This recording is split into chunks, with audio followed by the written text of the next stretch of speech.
road because it was just that loud. With it being such a close call, thankfully, no one was hurt. This is a story we've told you about since last August. It's been 8 months after an Aiken County mother disappeared. Her ex-boyfriend and his son are now charged with her murder. And on Wednesday, we learned the son is no longer required to wear an ankle monitor, and that upsets the victim's family. I don't know what happened with Aiken County, but it's just like we fell through the cracks. Crystal Anderson is an Aiken County mother who went missing in August of last year. Deputies found her boyfriend's car in a burned wooded area, and her remains have yet to be found. We dug a little bit deeper and pressed Aiken County a little bit harder for answers, and her boyfriend, Tony Berry, was arrested and charged with her murder and disappearance. They also arrested his son, Darius, a few months later with an accessory after the fact to murder. I've been following the story ever since, and her family tells me all they want is justice. They owe us. I feel like they owe us so much more. Like, you never can bring a life back. Crystal's family says they remain in a state of grief, disbelief, and shock, all while trying their best to take care of her 4 children, which includes providing for them financially. Biggest fear, I don't want my sister's story to fall between the cracks. I don't want anyone to walk around thinking that they have gotten away with this. The latest development in the case leaves the sister feeling one suspect is getting to walk freely now. I received a call from the solicitor. The bond hearing was like 2 weeks ago, and we were given the impression that the judge would make a decision in one day. Here we are 2 weeks later. In March, Darius Berry requested a motion to amend his bond. This month, court documents showed Darius told the judge he is not a danger to the community or a flight risk. He says he did not violate the terms of his bond, and he's helping law enforcement in the investigation into his co-defendant by providing multiple statements since he was arrested in December. Darius is also expecting his first child in May and told the judge he couldn't afford to pay for the ankle monitor. Which I think is a total slap in the face because we have experienced so many financial hardships. And if it was up to me, I feel as though the $75 a week should actually go to my sister's children. And that they will never get the punishment they deserve. Them allowing this, Crystal's not going to be the last person that will be murdered by the hands of an abuser. And these abusers are going to continue to do it. Leaving an open wound for a family who needs their mother, sister, daughter, and friend. In August, we are going to do a memorial. I just feel like at this point, it's just time to, give my sister some type of peace. Darius Berry is set to return to Orangeburg County, where he lives, and he's not allowed to be in Aiken County while on bond, except for court appearances and meeting with his attorneys.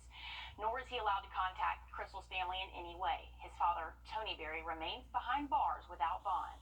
And as always, I'll keep you updated. And 2 salutatorians, not something you would normally see during graduation season, but a father had to fight for his daughter to keep the ranking he says she earned. It all stems from a change in school policy that happened back in the 2021-22 school year. Our Nick Veland heard their story. I was just overjoyed. I screamed when I found out about it. Today, Cortland Myers heard the news. There wasn't going to be just 1 salutatorian, but 2, and she would be included. It was great news. The controversy started last week when another student graduating a year early earned the grades to qualify for salutatorian honors, bumping Cortland from the running. So it was definitely shocking.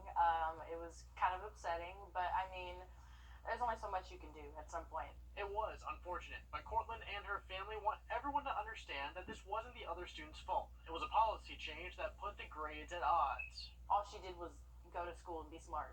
She didn't do anything wrong.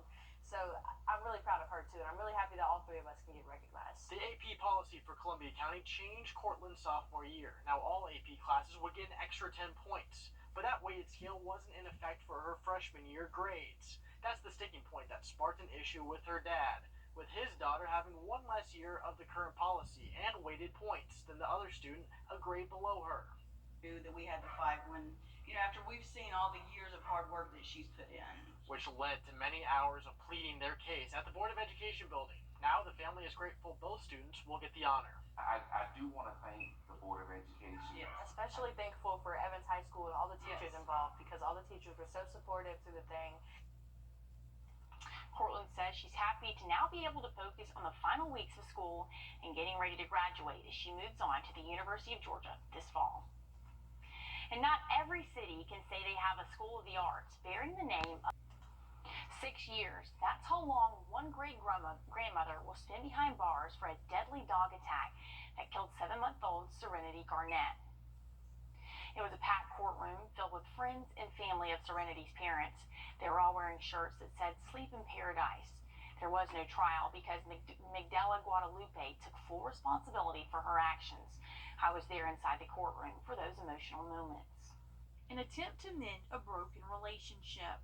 She has tormented my family for decades. She ruined my mom. She ruined my little sister. Cost 7-month-old Serenity Garnett her life when her great-grandmother moved from New York to Georgia to babysit her while her parents were in school. I trusted her with my most precious thing in my life, but instead she chose drugs. How can this happen if she was really watching Serenity? Why didn't she call 911? Serenity's life could have been saved. She died in March of 2022 after a dog attacked her while in the care of her great-grandmother, Migdala Guadalupe. Because I couldn't believe it. I couldn't believe somebody that we had so many problems with growing up had took the one thing that had healed my family.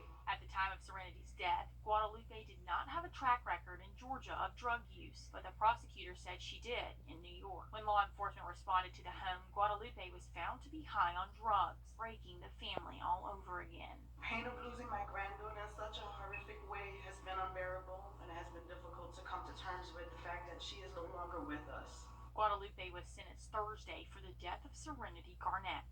10 years on count 1, followed by 3 years to be served on count 2, 6 years to be served in confinement, the balance to be served on probation. And while it won't bring their baby back, Serenity's family released this statement to News 12. We want to thank everyone for the prayers and support you all have showed us. With great pleasure, I am able to say that justice has been served. Nothing will bring our precious Serenity back. We are content with knowing the person responsible for this horrific incident will be punished to the full extent. Long live Serenity. Another emotional court case for a deadly Columbia County crash that killed a mother of 5.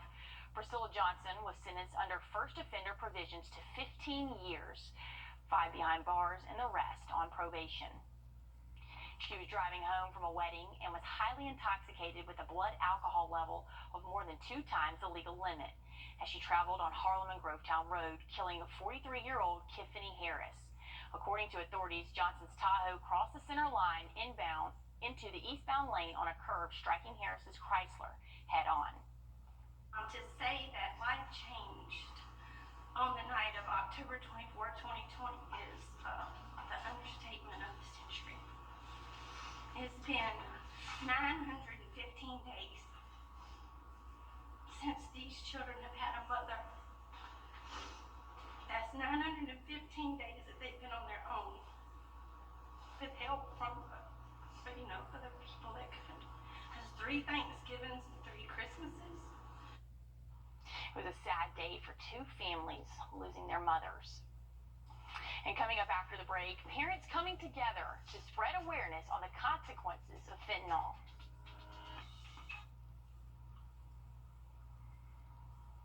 And it is a soggy start to your Sunday morning. Could be 2 thunderstorms later on this morning as well. Severe Storm Center says a marginal threat for a few severe thunderstorms across. There were 72 confirmed fentanyl overdoses in Richmond County in 2022, and there are still cases pending. It's becoming an unfortunate reality for too many parents in the 2-state area. This week, parents rallied in the medical district to spread awareness of the deadly consequences of the drug. Taylor Martin shares their message. One pill.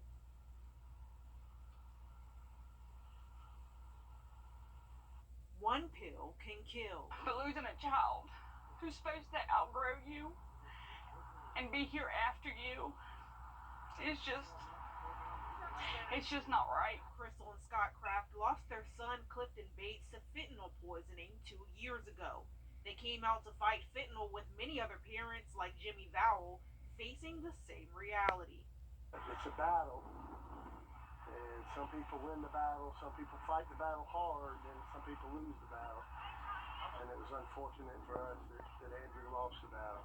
A battle many families never see coming. And after losing her son Peyton, Diane Marsh says it can happen to anyone. Any drug, anytime, anyone, it can happen to you. If you don't think it can't, then you are living in a different kind of world, because this is a problem in our society today. Rarely do victims die because they knew they were taking fentanyl. It's typically laced in another drug, a prescription pill, meth, cocaine, street drugs. Once risky, now deadly. To see his face on it, it's very painful. We're here for Alex, and we're here for the other Angel parents. Fighting for an end to fentanyl deaths. We just try to bring awareness, and we want to stop other families from the same thing that we've had to endure. Together. We're all in a very private club, if you will, that nobody wants to be in, but we're here together.